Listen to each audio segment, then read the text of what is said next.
मुख्तार अंसारी के अलावा Atiq Ahmad mafia don, खूंखार डॉन कैसे बना और कैसे उनकी राजनीतिक और अपराध की दुनिया का कदम और किन किन घटनाओं का सामना किया और कैसे उनकी मृत्यु हुई। तो डॉन माफिया अतीक अहमद की कहानी।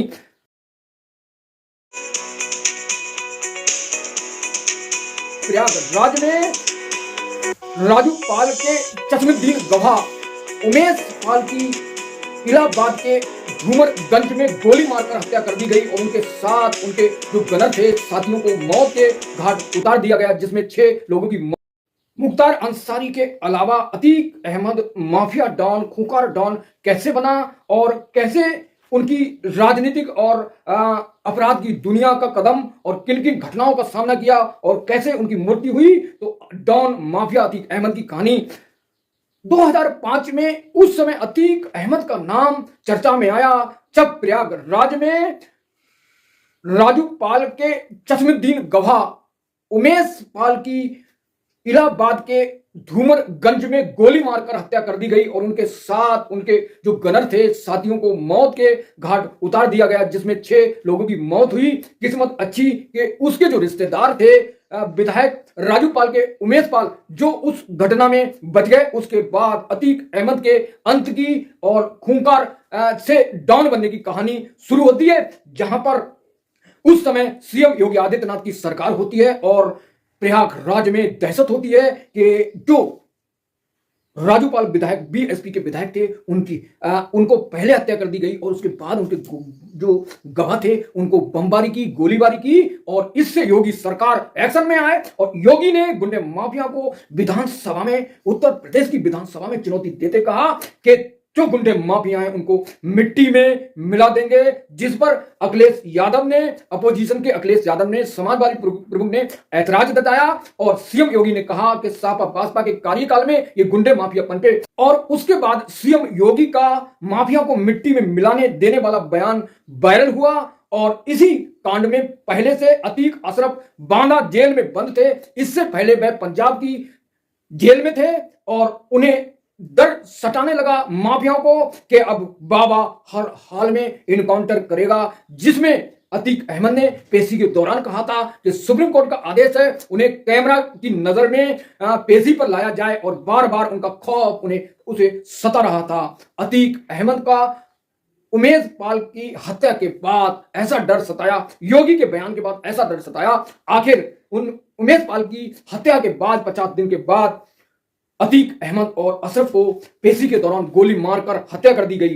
अब अतीक अहमद माफिया डॉन कैसे बना। अतीक का जन्म 10 अगस्त 1962 को यूपी की श्रावस्ती में अनपढ़ होने के साथ साथ ये तांगा चलाता था, परिवार को पालता था और 17 की उम्र में पहली बार हत्या के आरोप में दुनिया में कदम रखा। यानी पहली 17 साल की उम्र में अतीक ने इस अपराध की दुनिया का पहला कदम 21 साल की उम्र में इलाहाबाद का चकिया का नामी गुंडा बनकर अवैध वसूली और धंधा करता था, चलाता था। जैसे जैसे अतीक की संपत्ति बढ़ती गई और वैसे वैसे उसका रसूख बढ़ता चला गया। अतीक की शादी शाइस्ता परवीन से हुई और शाइस्ता परवीन उसके धंधे में, अपराध की दुनिया में बराबर की हिस्सेदार थी, जो वांटेड है पुलिस की नजर में और फरार है। अतीक के बेटे की मौत के बाद पुलिस को, अतीक के मौत के बाद उसकी बीवी जो है उसकी तलाश है पुलिस को, जिस पर 50,000 का इनाम है। अतीक के 5 बेटे हैं, अली, अमर, असद, अजहान और अवान। झांसी की एक पुलिस की मुठभेड़ में उसका छोटा बेटा, अतीक का बेटा, मारा गया। अतीक की राजनीतिक दुनिया का कदम। अतीक 4 बार विधायक बना।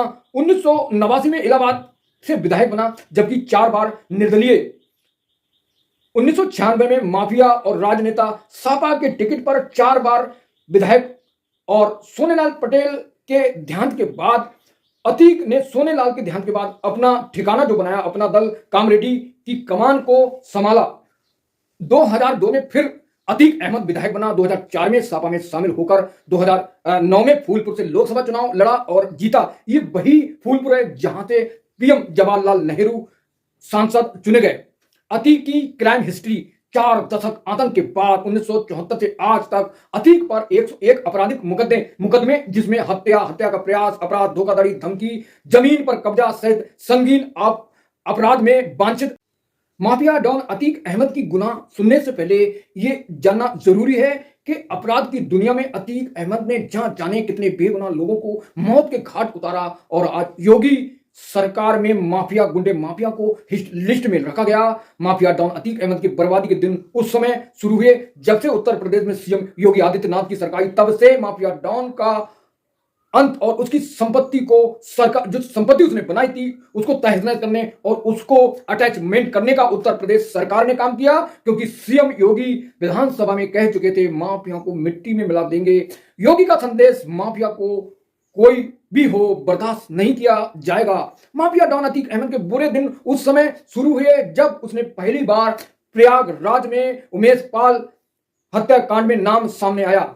राजू पाल हत्याकांड में अतीक अहमद का नाम 25 जनवरी 2005 को प्रयागराज की एक ऐसी घटना घटी जिसमें अतीक अहमद को कोर्ट ने पुलिस का नंबर 1 मुजरिम बनाया।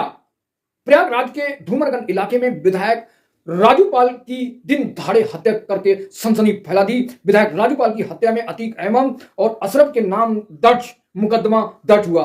विधायक राजूपाल माफिया डॉन अतीक अहमद की दुश्मनी।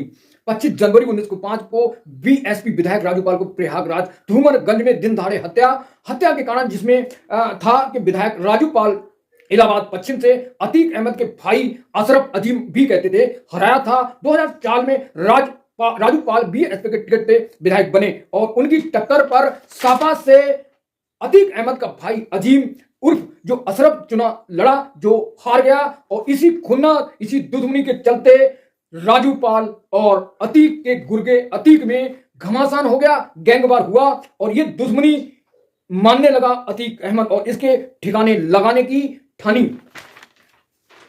25 जनवरी 2005 को अतीक अहमद गैंग ने राजूपाल पर प्रयागराज के धूमरगंज में जानलेवा हमला। उसी दिन राजूपाल एसआर मेडिकल कॉलेज से निकले। उनमें काफिला एक क्वालिस कार थी और एक स्कॉर्पियो थी जिस पर रुखसाना बैठी थी और ड्राइव राजूपाल विधायक कर रहे थे। उसी तेज रफ्तार स्कॉर्पियो ने एक दूसरी स्कॉर्पियो ने ओवरटेक किया और राजूपाल विधायक के सीने में गोली मार दी। हमलावरों ने राजूपाल को 19 गोली मारी। एक गोली उनको सीने में लग गई जिसके साथ उनके साथी संजीव यादव, देवीलाल की मौके पर मौत। विधायक राजूपाल पर जिस वक्त अतीक अहमद की गोली बरसा रहे थे उस दौरान किसी वजह से जो रिश्तेदार थे उमेश पाल, वो बच गए और उनके बचने के बाद अब अगला टारगेट अतीक अहमद का जो था वो राजूपाल की हत्या के बाद उमेश पाल का था। उमेश पाल हत्याकांड में वांछित कैसे बना अतीक? बीएसपी विधायक राजूपाल हत्याकांड में मुख्य चश्मदीद गवाह बने उमेश पाल को 24 जनवरी 2023 को उमेश पाल अपने गनर के साथ घर जा रहे थे, तभी गली के बाहर निकलते समय हमलावरों ने फायरिंग और बमबारी की। उसमें उमेश पाल और उनके 2 गनरों की मौके पर मौत। उमेश पाल हत्याकांड में 6 लोग मारे गए और उमेश की पत्नी की शिकायत पर अतीक अहमद, उसके भाई अशरफ, पत्नी शाइस्ता परवीन, बेटे असद, शूटर अरमान और मुस्लिम गुड्डू और गुलाम साबिर समेत 9 लोगों पर एफआईआर। उमेश पाल के हत्या में 50 दिन के बाद प्रयागराज में 3 शूटरों ने 18 सेकंड में 18 गोलियां बरसाई अतीक और उसके बेटे पर। जब वे साबरमती जेल से प्रयागराज लाया जा रहा था तब उन्हें गोलियों से भूनकर हत्या कर दी गई। तो इन दोनों माफियों का दर्दनाक अंत हुआ। आपको क्या लगता है इलाहाबाद के आसपास अतीक अहमद का आतंक था? क्यों अतीक अहमद मारा गया? क्या आपको कोई आपके साथ आपके द्वारा कोई ताजा घटना हो या आप कुछ कहना चाहते हैं तो कमेंट में करें। तो इस तरह अतीक अहमद का अंत हुआ और मेरे साथ नेक्स्ट कहानी के लिए जुड़े रहिए। Thank you so much watching this.